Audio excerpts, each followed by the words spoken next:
Hi, ഞാൻ Vijayalakshmi. Welcome to R4V garden. എൻ്റെ video എന്ന് പറയുന്നത് എൻ്റെ ടെറസ് ഗാർഡനിൽ ഡ്രാഗൺ ഫ്രൂട്ടും പാഷൻ ഫ്രൂട്ടും പഴുത്ത് നിൽപ്പുണ്ട്.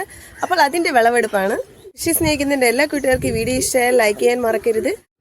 നല്ല മഞ്ഞ കളറിലുള്ള പാഷൻ ഫ്രൂട്ടാണ് എൻ്റെ തോട്ടത്തിലുള്ളത്. പാഷൻ ഫ്രൂട്ട് എല്ലാം തന്നെ നന്നായിട്ട് വിളഞ്ഞു നിൽപ്പുണ്ട്. പാഷൻ ഫ്രൂട്ടൊക്കെ നന്നായി വിളഞ്ഞു വരുമ്പോൾ അതിൻ്റെ ഒരു പച്ച നിറം മാറിയിട്ട് ഒരു മഞ്ഞ നിറത്തിലോട്ട് വരുന്നതാണ്. കൂടാതെ മൂപ്പത്തി പാഷൻ ഫ്രൂട്ടിനെ നമുക്ക് തിരിച്ചറിയാനായിട്ട് അതിൻ്റെ താഴ്ഭാഗം ഒന്ന് പ്രസ് ചെയ്ത് നോക്കിയാൽ അതിങ്ങനെ താന്നു പോകുന്നതാണ്. അപ്പോൾ അതൊക്കെ തന്നെ നമുക്ക് പറിച്ചെടുക്കാവുന്നതാണ്. അതിന് നമുക്ക് ജ്യൂസ് ഉണ്ടാക്കാനും സ്ക്വാഷ് ഉണ്ടാക്കാനും ഒക്കെ തന്നെ ഉപയോഗിക്കാവുന്നതാണ്. ചെടിയിൽ നിന്ന് നന്നായിട്ട് വിളഞ്ഞ് നല്ല മഞ്ഞ കളറാകുന്ന പാഷൻ ഫ്രൂട്ട്സൊക്കെ നല്ല മധുരമാണ് കഴിക്കാനായിട്ട്. ഇതൊക്കെ തന്നെ നല്ല മഞ്ഞ നിറം ആകുമ്പോഴത്തേക്കും വവ്വാലൊക്കെ വന്ന് കഴിച്ചുകൊണ്ട് പോകാറാണുള്ളത്. അപ്പോൾ നമുക്ക് വിളഞ്ഞ് വരുന്നതനുസരിച്ച് ഇതെല്ലാം തന്നെ പറിച്ചെടുക്കാവുന്നതാണ്. അപ്പോൾ ഇത്രയും പാഷൻ ഫ്രൂട്ട് കിട്ടിയിട്ടുണ്ട്. ഇനിയുള്ളതെന്ന് പറയുന്നത് ഡ്രാഗൺ ഫ്രൂട്ടാണ്. അപ്പോൾ ഒരു ഡ്രാഗൺ ഫ്രൂട്ട് നന്നായിട്ട് തന്നെ വിളഞ്ഞ് പഴുത്ത് നിൽപ്പുണ്ട്.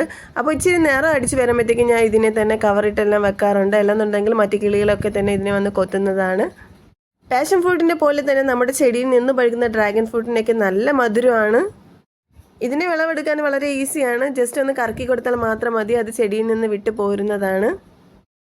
ഇതിനെ കാണാനും വളരെ ബ്യൂട്ടിഫുള്ളാണ്. ഇതിനെ കട്ട് ചെയ്ത് നോക്കുകയാണെങ്കിൽ ഇതിൻ്റെ അകഭാഗം നല്ല മെജന്ത കളറിലുള്ളതാണ്. ഇത് വളരെ ടേസ്റ്റുമാണ് കഴിക്കാനായിട്ട്. വളരെ ഈസി ആയിട്ട് കൃഷി ചെയ്തെടുക്കാൻ പറ്റുന്ന ഒന്നാണ് ഈ ഡ്രാഗൺ ഫ്രൂട്ടും പാഷൻ ഫ്രൂട്ടും ഒക്കെ. അപ്പോൾ പാഷൻ ഫ്രൂട്ടിൻ്റെ നടുക്ക് ഈ ഡ്രാഗൺ ഫ്രൂട്ട് കൂടി വെച്ചപ്പോൾ ശരിക്കും ഒരു അത്തപ്പൂ പോലെ ആയിട്ടുണ്ട്. അപ്പോൾ ഈ ഒരു ഡ്രാഗൺ ഫ്രൂട്ട് വെച്ച് നമുക്കൊരു 4 പേർക്കുള്ള ജ്യൂസ് എങ്ങനെ ഉണ്ടാക്കാൻ നോക്കാം.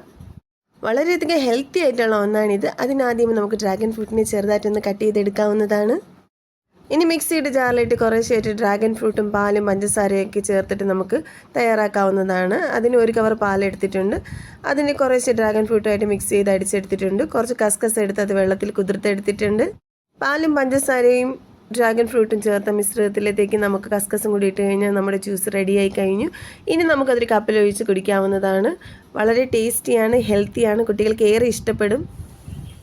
അപ്പോൾ ഇന്നത്തെ വീഡിയോ ഇത്രയേ ഉള്ളൂ. കൃഷി സ്നേഹിക്കുന്ന എല്ലാ കൂട്ടുകാരും ഒരു ചെടിയെങ്കിലും വെച്ച് പിടിപ്പിക്കാൻ വേണ്ടി ശ്രമിക്കുക. അപ്പോൾ എൻ്റെ വീഡിയോ ഇഷ്ടമായാൽ ലൈക്ക് ചെയ്യുകയും ഷെയർ ചെയ്യുകയും സബ്സ്ക്രൈബ് ചെയ്യുമെന്ന് പ്രതീക്ഷിക്കുന്നു. താങ്ക്